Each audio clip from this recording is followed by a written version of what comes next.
আসসালামু আলাইকুম, আমি রায়হান। এমএস ওয়ার্ডের টিউটোরিয়াল সিরিজে আপনাকে স্বাগতম। এ পর্বে দেখাবো কোনো টেক্সটের উপরে কীভাবে কালার অ্যাপ্লাই করতে হয়। সেক্ষেত্রে আমি এখানে একটা টেক্সট লিখব, যেমন MS Word tutorial real with Raihan helping. একটা টেক্সট লিখে নিলাম। এই টেক্সটটা আমরা সিলেক্ট করব। এখানে হোম রিবনে যাব। এখানে আমরা টেক্সটটা একটু বড় করে নিই। এবার এখানে আমরা একটা কালার অ্যাপ্লাই করব। তো আমরা যদি একটা কালার অ্যাপ্লাই করি, যেমন একটা গ্রিন একটা কালার ইউজ করি, সেটা দেখবে আমার এখানে একটা কালার অ্যাড হয়ে গেল। এখন আমরা যদি আরও কিছু কালার অ্যাড করতে চাই, সেক্ষেত্রে আমরা এখান থেকে স্ট্যান্ডার্ড কালার্স পাবো। স্ট্যান্ডার্ড কালার এখানে পাবো। এরপর নিচের অপশনে যদি যাই, গ্রেডিয়েন্টে যদি যাই, এখানে কিছু ভেরিয়েশন পাবো কালারের। যে কালারটা আমরা অ্যাড করছি ওই কালারে কিছু ভেরিয়েশন পাবো, এবং এখানে নিচে পাবো কিছু ডার্ক ভেরিয়েশন। যদি আমি সিলেক্ট করি, কিছু ডার্ক ভেরিয়েশন আমরা দেখতে পাবো। এরপরে আরও যদি আমাদের কালারের প্রয়োজন হয়, সেক্ষেত্রে আমরা মোর গ্রেডিয়েন্টে যাব। এখানে যদি যাই তাহলে আমরা বেশ কিছু অপশন পাবো।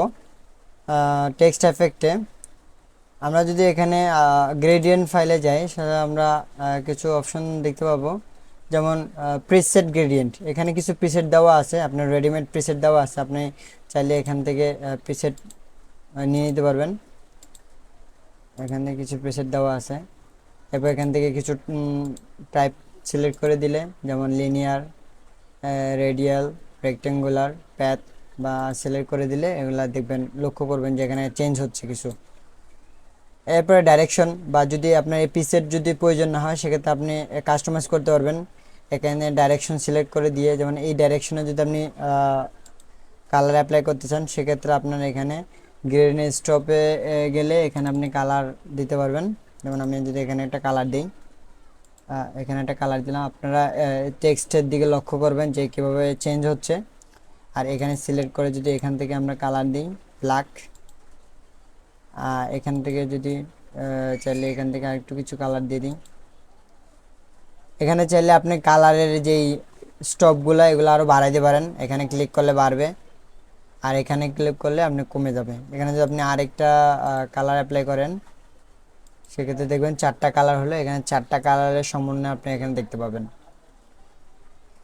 এখান থেকে চাইলে আপনি আবার এখানে এই ডাইরেকশনগুলো আবার চেঞ্জ করে দিতে পারবেন। আপনি যদি চেঞ্জ করেন, দেখবেন যে এখানে কালার চেঞ্জ হচ্ছে।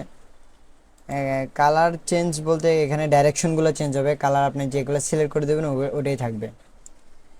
এরপরে চাইলে আপনি এখান থেকে টেম্পারেচার বাড়াই দিতে পারেন, কালারের টেম্পারেচার বাড়াই দিতে পারবেন, ব্রাইটনেস বাড়াই দিতে পারেন। আপনার মন মতো আপনি কাস্টমাইজ করতে পারেন। এরপরে যদি আপনার টেক্সট আউটলাইন, মানে টেক্সটের বাইরে যদি আপনার কোনো কালারের প্রয়োজন হয়, সেক্ষেত্রে আপনি এখানে ক্লিক করে কিছু ড্রপডাউন মেনু দেখবেন। এখানে যে এখানে গ্রেডিয়েন্ট লাইন, সলিড লাইন, নিচে নামলে আপনি এখানে আরও কিছু অপশন পাবেন। এখান থেকে সলিড ক্লিক করলে এখানে কিছু কালার আপনি দিতে পারবেন। যেমন আমি যদি রেড কালার দিই, এবার এই টেক্সটের আউটলাইনে কিছু কালার অ্যাড হবে। এই কালারটা আপনি আবার গ্রেডিয়েন্ট করতে পারবেন। এখানে ক্লিক করলে আবার গ্রেডিয়েন্ট অপশন, সেম ওই আপনার যে কালারের যে অপশনগুলো সেম এখানে আপনি টেক্সটের আউটলাইনের জন্য আপনি সেমভাবে ব্যবহার করতে পারবেন। তো এই ছিল টেক্সটে কালার অ্যাপ্লাইয়ের নিয়ে আলোচনা। তা আশা করি বুঝতে পারছেন। তো এই পর্বে এই পর্যন্তই। ধন্যবাদ।